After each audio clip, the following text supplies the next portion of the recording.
Such a pleasure having you, Alexander. Thank you so much for accepting our invitation and to be on this conversation. My pleasure. Just to quickly check, am I pronouncing your name properly, Alexander? You can call me Alex, that's fine. Only my mother calls me Alexander when I've been a naughty boy. So you were called Alexander. So during the conversation, if I find you getting onto the naughty track, I'll say, hey, Alexander. Yeah, you can scold me. Thank you so much, Alex. Thank you so much. Granted. Alex, I'm just wondering, the kind of good work that you are doing in the space of health, wellness, nutrition. I mean, how did you get introduced to the world of fitness? Well, there's a story there, obviously. I was in finance for most of my life, working in Singapore. For about 20 years, I was in the finance industry. And it was around about I think about 9 years ago, I started having my own health challenges. So I decided to go to the doctor for a checkup, and he ran some blood work, and I went back and got the results. And he said, well, Alex, you've got high cholesterol, high blood sugar, you're pre-diabetic, you've got high blood pressure, and then I ran some other tests and I had bacterial dysbiosis and fungal overgrowth. I had 56 food allergies. So I had all sorts of problems. And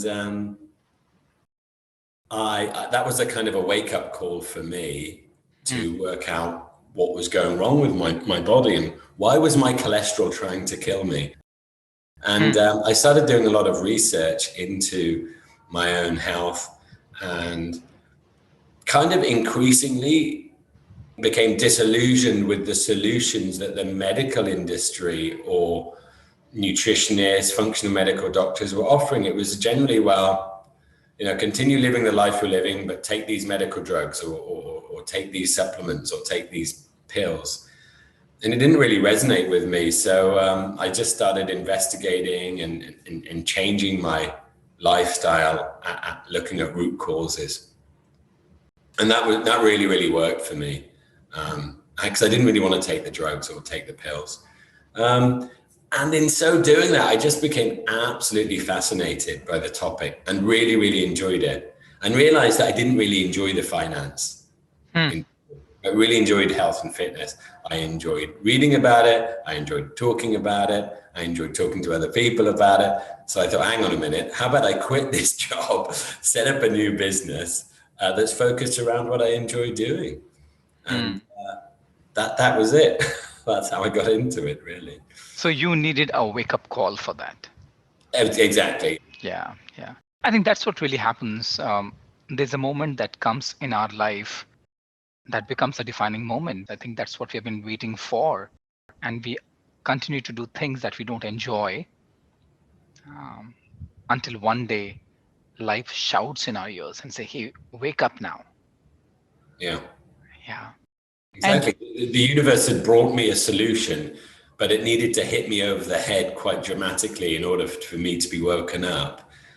And I do really believe that, some people would say God, some would say spirit, some would say the universe, but that, we're being provided with clues. It's just a question of whether we're awake to those clues. Yeah. I mean, I'm a firm believer that life continues to whisper in our ears. Yeah. And unless we wake up, one day it's going to shout. It's going to scream in our ears and they wake up. Exactly. It's the same with physical ailments like, heart disease or diabetes or things like that. They don't just happen overnight. It's not like you're fine, boom, you're not fine. There were signs. There were things, that happened. You walk up a flight of stairs and you feel out of breath. That's a sign. But we don't pick it up. We take it so lightly. Yeah. So we ignore it until we're really given a very serious message. Yeah. So Alex, I understand that you primarily work with senior executives in the age group of 40 and 50. Yeah. I mean, how did you come up with this target audience? How did you choose your niche? Yeah, good question. Yeah, we mostly work with people 40 to 60. And there's a number of reasons, really. One is that we find that people in that age group have already kind of developed wealth to a certain extent. And now they sort of realize it's time to really start taking care of their health and really taking care of it from a holistic angle, and are willing to invest in their health. They really consider it important. I think younger people in there, yeah, there's plenty of young people that are interested in health and fitness and good food and diet, but it is more the minority. And I think, that the health and fitness angle may be slightly more skewed towards the aesthetics, Yeah. Particularly as maybe looking for a partner and things like that. So there's more of a concern on looking good. We tend to work with people who are already married and have children, so there's less of an issue with that. And executives, because they're busy, right? And they don't have time to do I did like 10,000 hours of research. I used to walk to work every day and listen to podcasts there and back. So I do like 2.5 hours, 3 hours of just listening to podcasts and audiobooks, a lot of audiobooks. But most people don't have that time, that luxury. So we can really help steer them in the right direction and get them back on track quickly without them wasting a lot of time and effort on their own. And of course, being, in my late 40s myself,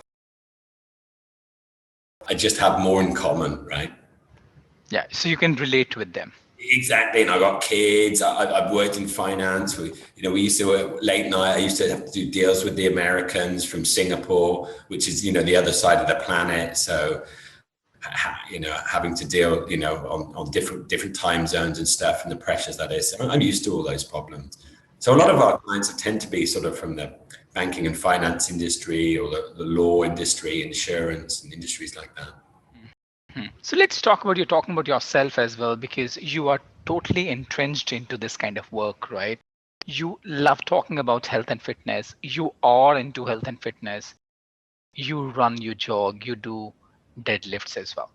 And in fact, recently you did a deadlift of 155 kilograms. Alex, how does that feel? What does that signify to you, for you? Yeah, so yeah, that's funny. Well, so when I started on this journey, I couldn't even do a push-up. I was so weak and sort of frail. But I could do half a push-up. And I think part of the reason I never really exercised much in my life, I wasn't that. I wasn't really very sporty, possibly not that competitive in the sporty side of things. And I'd been to the gym a few times where, I'd done a circuit and got all sort of hot and sweaty, but I just felt knackered at the end of it and didn't really enjoy it. And whereas other people you'd see, they'd finish, they'd feel great. And I wasn't getting that feeling. And so I just was like, exercising for exercising's sake, because you're supposed to do it, didn't really work for me. So it wasn't until I started deadlifting, which is the one exercise that allows you to move more weight than any other exercise. Okay. Yeah. It's powerlifting at the end of the day. Yes, exactly. So, and I really enjoyed it. And I'm not really very good, but I just really get a great feeling from it. I get a great buzz from it. And I always want to hit that bigger number. So there's definitely a lot of ego involved. I think a part of it was that I wasn't very strong when I was younger, as a teenager.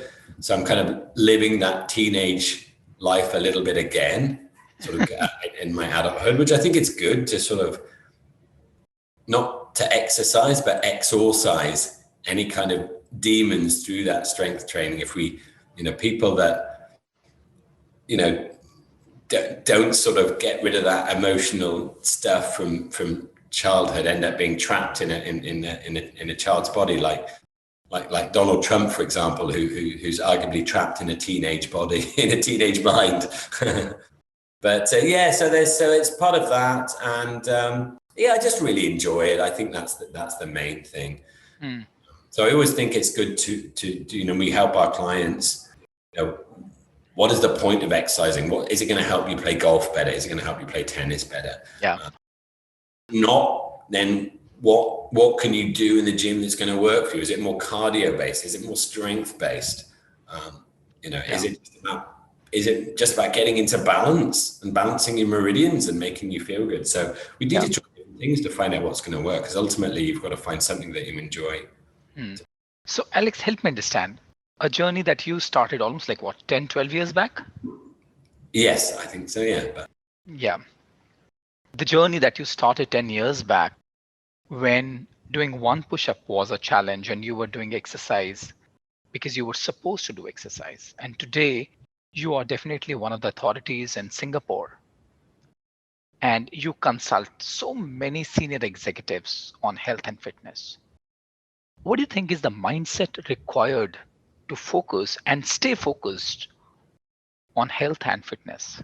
The first thing we do when we work with any of our clients is work out what their goals are, and that's really important to nail that down, because if you don't work that out, then it is hard to stay motivated and it is hard to start. And generally, people are coming from a place of they have a problem that they want to solve, or they have a goal that they want to achieve. And even if they come to us with a problem, we always want to turn that into a goal. Okay. And finding that, finding a positive goal is really, really important. Yeah. So you convert the problem that there's some problem within me. So converting that into a goal. So rather than looking at what's not working in my life, let's focus on where do I want to move. Yeah, exactly. So let's look at it from this perspective, from maybe a younger person's perspective, but it's quite easy to understand. So let's say someone walks into the studio. I would like to have 6-pack abs, please. Okay. Yeah. My question is why? Because it looks good. Okay. And why do you want to look good? Because I think it's going to make me more attractive.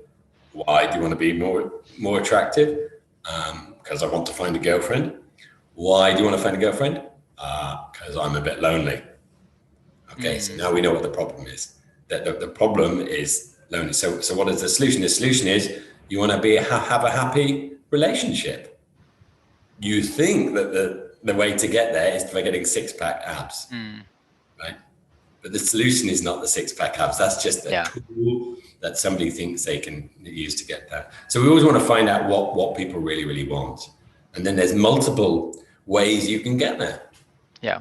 The fitness industry just kind of mostly just, sells you one method of getting there. And people are not very motivated by negativity. So let me give an example. They did a study in California. I think it was with 7,000 men who'd all had their first heart attack.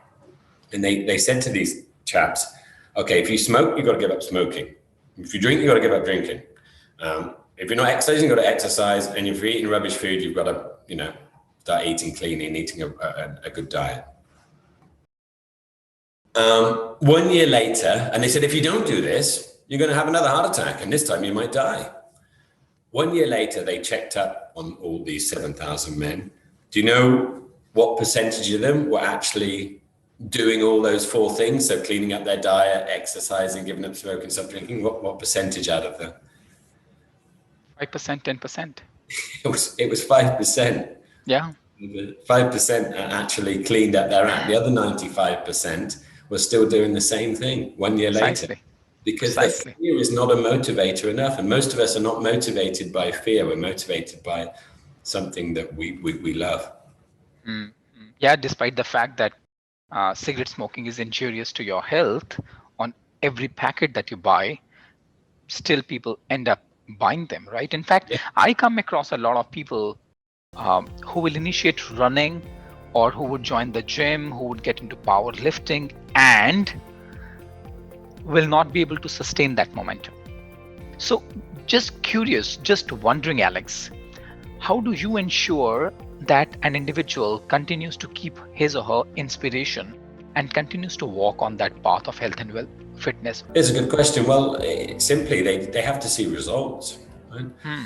So if they're feeling a little bit, we work with people with multiple issues, but if they're feeling a little bit down and they're a bit under the weather, not sort of feeling so great about themselves mentally, we can, we're going to test them and see how they're going to start feeling better and better, right? And we're going to remind them of how they felt when they came in and how they're feeling better later on. So that's obviously going to keep people motivated. If people have physical health issues, we monitor that. So just like doctors monitor your health by drawing blood and running blood work, we follow a symptomology process. So we look at people's symptoms. So by reducing those physical symptoms, you're definitely going to start feeling better. So people need to see results, and that's really what keeps them motivated. Yeah. And I'm sure different people show different results in different phases, Exactly. Yeah. right? You know, one of the common issues that I've heard people talking about that they would like to lose weight. I'm sure you would have come across more people than I would have encountered that when people start to lose weight, they lose it for some time and in no time they put it back. So, what do you think is the number one reason that doesn't allow people to keep the weight off? The number one reason, there's a lot of reasons. The number one reason is people have lost the weight too quickly. Mm-hmm. The quicker you lose it, the more likely it is to come back. If you look at the contestants on America's Biggest Loser, which is a game show where they take really, really big people, and I don't know if they have one in India, but yeah, they take really, really big people and they put them on a very hardcore weight loss regime. They get them to do extreme amounts of exercise and put them on a very low calorie diet. And people lose a lot of weight. Like people lose like 100 kilograms. It's crazy how much weight they lose. But they've done several scientific studies on these people because they've been doing this game show for a long time. All comes back. Often it comes back and then some. The body doesn't like being shocked into losing that much weight that quickly. Hmm. And is there any medical reason for that? Yeah, there is medical reasons where I just explained. So when you put on weight, what your body does is it says, okay, let's fill up this. You overeat or you eat too much sugar, and that's converted into fat. And then what happens is your body fills up your fat cells. But when the fat cells can grow pretty big, up to 50 times their original size. And when those fat cells are full, your body makes new fat cells for you. And it keeps making new fat cells. And fat cells are some of the only cells in the body that can be increased like that. Like muscles it's a finite amount of muscle cells you can create.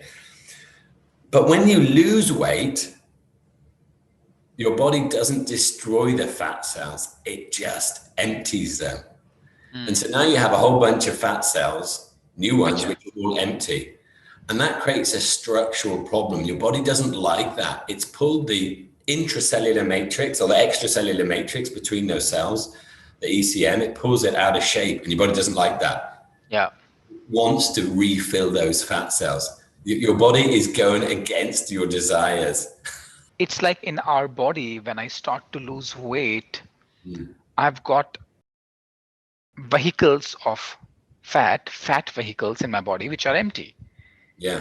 And they're like balloons without the air inside, Yeah. right? Yeah, your body also, your ancestral genes want you to refill those fat cells, and generally they do. And often when we've lost a lot of weight, we've used a lot of willpower to lose that weight, either extreme dieting or extreme exercise, and you run out of willpower.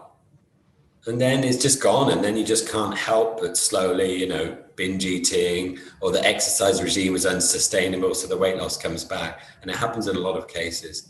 It does. Unless you can permanently make changes to your life. Lifestyle. Your lifestyle, yeah, permanently make changes. The world is talking about fasting these days. Yeah. So what's your take on that? I mean, I find it extremely difficult to fast even for 8 hours. And there are people who fast for 16 hours, 18 Yeah, hours so even. well, fasting has been used around the world by many, many, religions and cultures as a way to, you know, maybe get in touch with their spiritual side a little bit more, to respect poor people who don't have food. There's also been periods of forced fasting in our life when we've gone through periods of famine or war or winters if you're from the northern hemisphere, and there's the only food you can eat is the stuff you can catch in the forest when the Yeah, ground is frozen over. So we're used to fasting. I mean, it's a part of our history. But now, I mean, who goes without 3 meals a day? I mean, there's food, particularly in the developed world. Obviously, in the developing world, there's a lot of people who are still starving. But in a lot of the developed world, it's not really an issue. So fasting is a good way to get in touch with our ancestral roots and lose a little bit of weight. And it's kind of like resetting the body a little bit, just like when sometimes you need to reset the hard drive on your computer and reformat it maybe, and reinstall Windows again and give it a bit of a clean. Fasting does the same thing, but there's many different types of fast, and they all have different pros and cons. precisely. In fact, scientific studies have proved that fasting can help you reverse the type 2 diabetes. It True. can help you extend your longevity, right? It boosts your metabolism. It can increase the energy. It can reduce the inflammation. It can increase your insulin sensitivity and helps you in the weight loss and boost your brain health. And I can go on and on and on and on and on. Yeah.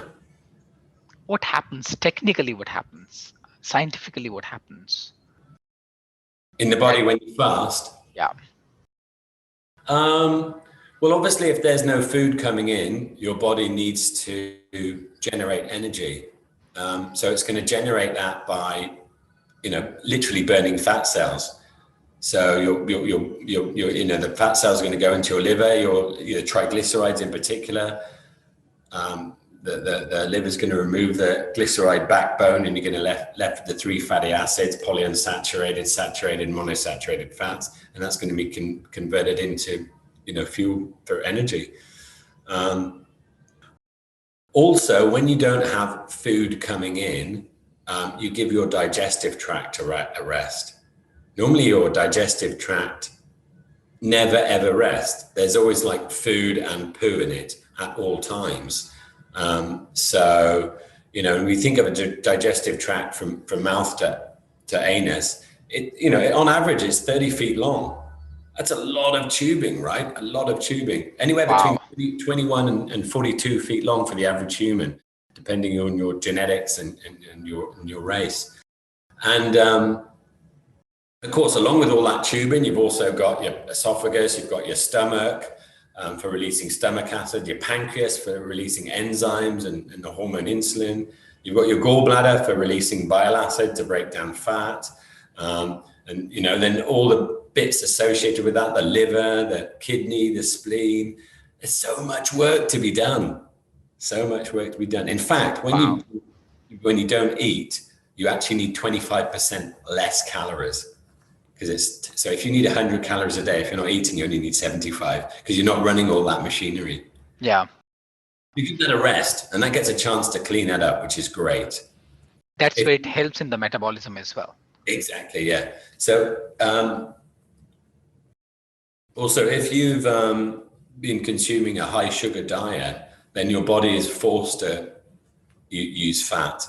And that can be quite beneficial for some people, that metabolic switch from sugar burning to fat burning, depending on what your diet was like previously. Yeah. And anytime you shock the body like that, then generally you will get a period of extreme weight loss, which may not necessarily be that beneficial in the long run if you put it all back on again. Since we are talking about diet, and as you mentioned that if somebody's consuming heavy sugar diet, right, it takes a lot of time for him to get into that space, and that's where fasting can help. And if you look at the complete process of eating habits, right, what do you think is what percentage role does eating habits have onto your health, and what comprises good nutrition? Yeah, well, it's massive. I mean, what we put in our mouths is huge, and these days we are, we eat a lot of junk. There's a lot of rubbish.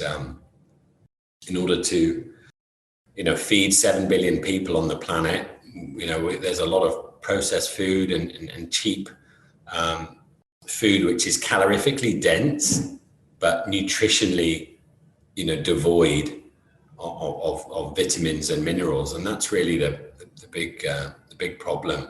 We may consume 2,000 calories of food, but it may not have had very little amounts of, vitamin B12, vitamin C, vitamin E, vitamin K2, magnesium, phosphorate, calcium, just very little amounts of nutrition. So a lot of people in the developed world are quite undernourished from a nutritional standpoint. And that's one of the big problems. So we really focus with people on eating well. Yeah, I think that's where you assist people as well to get them in an appropriate, right percentage nutrition diet. Yeah, and try and get them eating the best diet for them, which can be different depending on where you are in the part of the world where you're from, what's going on in your life, how stressed you are, many different types of diet. So we find some people do better on a sort of higher fat and protein diet, but some do better on more of a sort of higher carb vegetarian diet.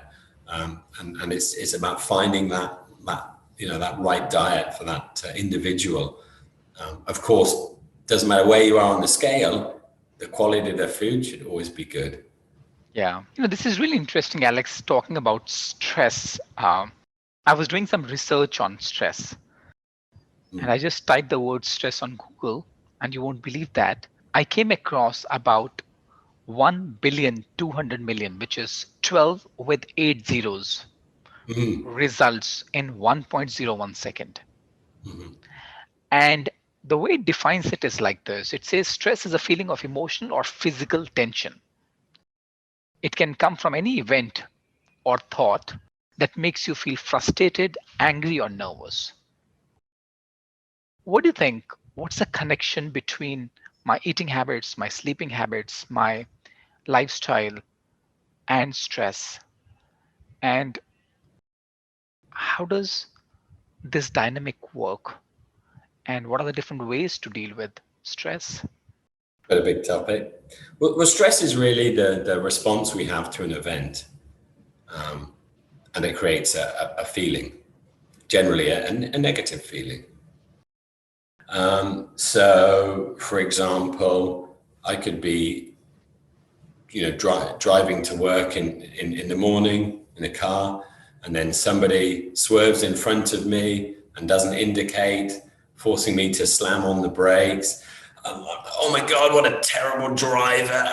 And I beat the horn and swear at the person in the car in front of me and generally have a terrible day. I don't think it happens in Singapore. I can relate with it happens in India for sure. That's actually happened. I don't drive, but I have driven here, and it can happen. I think it does in any busy city, whether it's Delhi, Singapore, Hong Kong, New York, London. Probably not Tokyo, but everywhere else.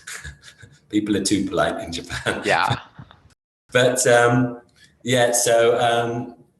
but then you could take me in a parallel universe, or another person like the Dalai Lama, for example. He's like, I've just been cut up by another driver. That's cool. We're good. It's not a problem. It's how we respond to that situation. Right? So someone might get very, very stressed in that situation, and someone might be very, very cool. So technically, there's no such thing as a stressful situation. There's only our response to something. I could go to a children's birthday party. Now, if I'm 21 years old and I've been out to the nightclub the night before and I'm tired and have a hangover and I went to a 7-year-old's birthday party, that is going to be with a lot of noisy kids, that's going to be a very stressful event. But if I'm 46 years old and it's my son and it's his birthday party and there's loads of kids, then that's a very happy event. Exactly the same event. It's just the way we react to it. So that's really the stress. So the number one way of dealing with stress is sort of first understanding how we're responding to events in our life and trying to get on top of that. But then, of course, things like you mentioned, like poor diet, so a lot of sugar in the diet, wires us to be more reactive to a stressful event. Lack of sleep increases our stress response. A lack of exercise pulls us out of homeostasis, which is going to make the body feel more stressed if we're more sedentary. If we over-exercise and do too much than the body can handle, that physical stress can then impact our mental stress. So it's all connected. So it's really about creating balance in our life in order to minimize the stress. Mm-hmm. So you spoke about the way I'm responding to a situation. You spoke about my eating habits and measuring the intake of sugar, because that's going to impact the way I'm going to react or respond to a situation. You spoke about sleep and you spoke about the lack of exercise as well. Talking about sleep, and that's something that I've personally been dealing with, Alex. And that's a dilemma that I've been living with for as long as I've known myself. So I come across people who are absolutely fine with 4 hours of sleep. You read news articles, you read about people who are extremely successful as per the societal norms. They have name, they have fame, they have wealth. And they're okay to have 4 hours of sleep. But to tell you the truth, I need 7 to 8 hours of sleep on a daily basis. And then I live with that guilt that I wasted my time when others are up and running. What are your views on that? Yeah, well, I think most people need, 7 to 8, 9 hours sleep a night. I think there's a very, very, very few minority that can survive on 4 hours sleep a night. I think that's very, very few. I suspect most people who are on 4 hours sleep a night won't live that long. And basically, if you look at the centenarian societies around the world where people live to a ripe old age or have a lot of people in their societies to live to 100 plus. So for example, we've got the Okinawans of Japan, the Hunza of northern Pakistan, the Sardinians, the Cretians, the Abkhazians from the Caucasus, the mountains near Georgia, Nicoyans from Costa Rica, all these different peoples, right? They all go to bed when the sun goes down and get up when the sun comes up. They're all getting eight hours sleep a night. And I firmly believe that if we cut short our sleep now, then we're literally pulling our end date forward. So cutting your sleep now is you're gonna pay it back later. And there's such a concept of sleep debt, and we accumulate sleep debt. Just like you can drain money from your bank account, you can drain sleep from your sleep account. We need to pay it back later by sleeping more. Otherwise, we'll end up with health consequences. And I believe that by sleeping more and feeling more refreshed when you wake up, you're going to enjoy your life more, and you're going to enjoy the time more that you spend, in your waking hours. Because there's always more you could do, right? You say you could feel guilty when you have, don't have 4 hours sleep. You have 8 hours sleep, presumably because there's lots of things you want to do in the day, but you could do more. You could do more. There's always more you could do. Yeah. And in fact, you know what? I was talking to a few of my friends and people said, in order to sleep less, and then there were different medicines and different pills that, different people started recommending. And these days, especially if you are going to gym and you would like to get into good shape and bodybuilding, I'm not talking about strength training or weight training, I'm talking bodybuilding. And you use the word aesthetics, right? People are onto steroids or anabolics. And they say that steroids can actually help you to reduce your sleep as well. What's your take on that?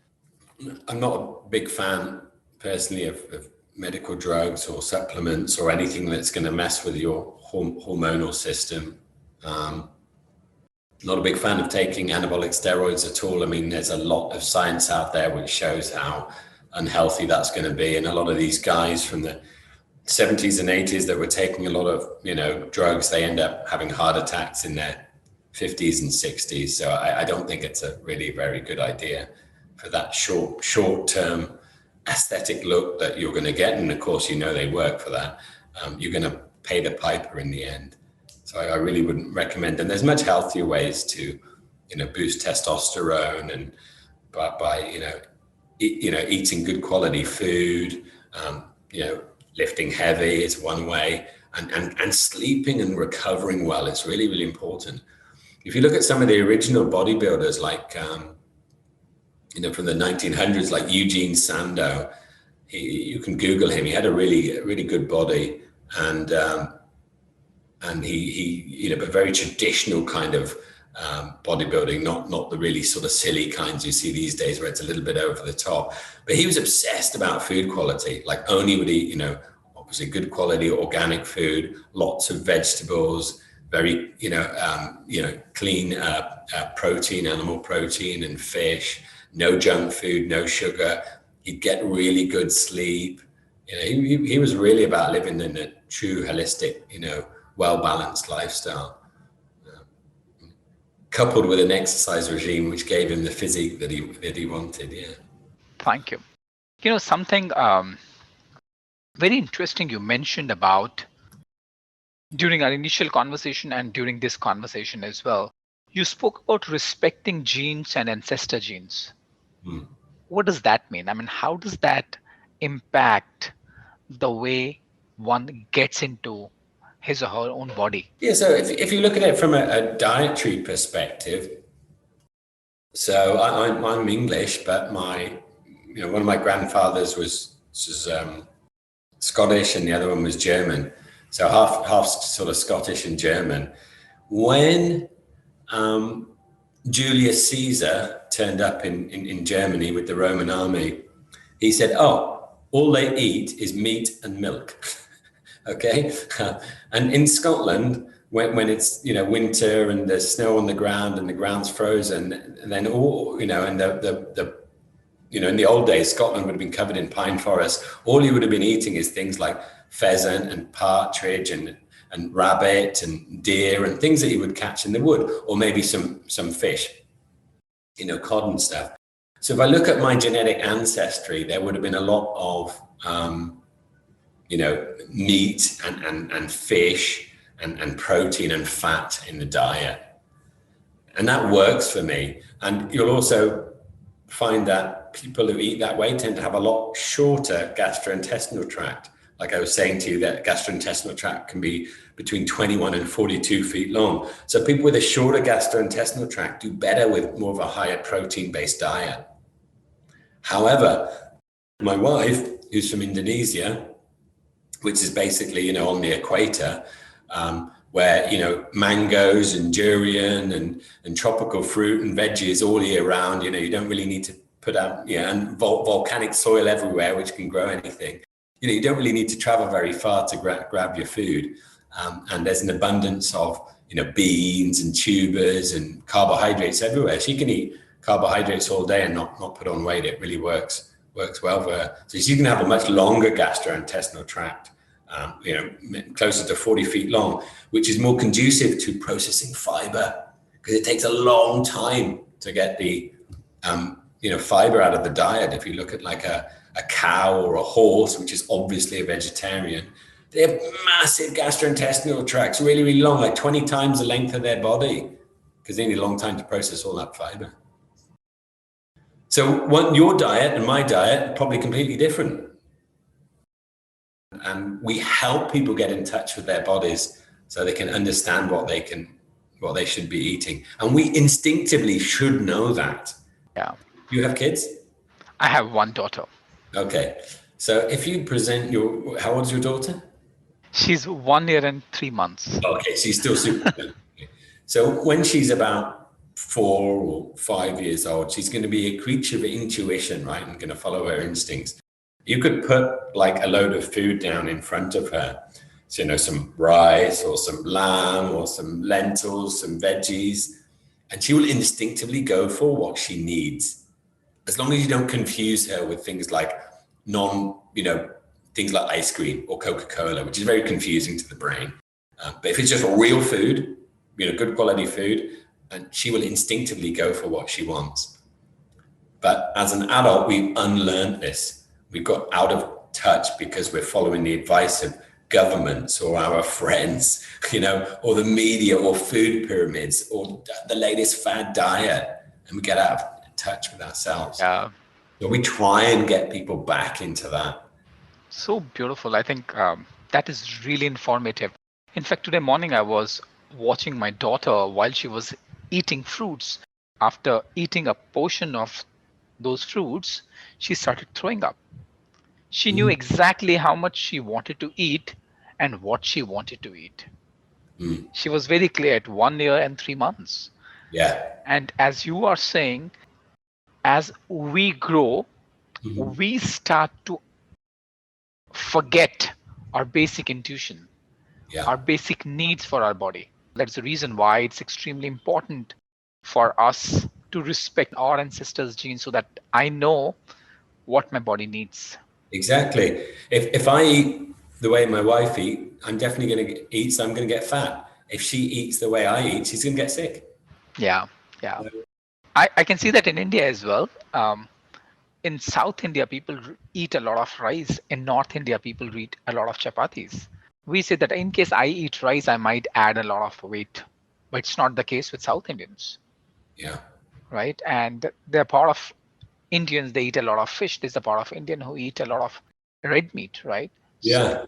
Yeah. I remember with one of the guys I hired in my last company, he was from Hyderabad, and he could eat biryanis, until the cows came home. It was like huge piles of rice, mostly chicken or mutton, like three or four times a day, Yeah.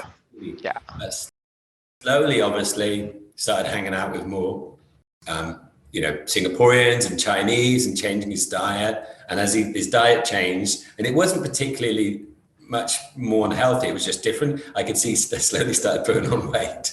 So thank you so much, Alex. Just one more question. If you were to give a piece of advice to your 21-year-old self. Yeah, that's a good question. So, we talked earlier about how we, the universe nudges us, or the universe gives us signals. And I am where I am today because of all the choices and all the things that I did in my life, whether they were so-called mistakes or not. But if they hadn't have happened, I wouldn't be here where I am now, which is exactly where I'm supposed to be. So if I was giving advice to myself, I would say, well, you're on the right path. Don't sweat it if you think you've made a mistake, because it will lead you to something better in the future. So trust in the process. And you will have to go through some pain and some difficult times. And that's just a part of it. And it's going to help you be a human being, and it's going to help you understand. So I wouldn't really give advice. I'd just give some support. Yeah. I think self-compassion is extremely important. Yeah. More often than not, most of us are losing a sense of belonging to our own selves. Yeah. And as you're talking about the stress, you're talking about the emotional pain, I think few questions that are coming to me is, what's my relationship with my own self? What's my relationship with the food that I'm eating? What's my relationship with the body that I have, and the vehicle that I live in? So I think unless I can work on those basic aspects, no amount of advice are going to help. So thank you so much, Alex. What a pleasure having you. Yeah, great questions. Awesome. Thank you so much. And I look forward to have you again to double click on the finer nuances on nutrition and to get deeper into the art and science of sleeping. And I'm sure it would be a pleasure listening to you again. Thank you so much. Happy to.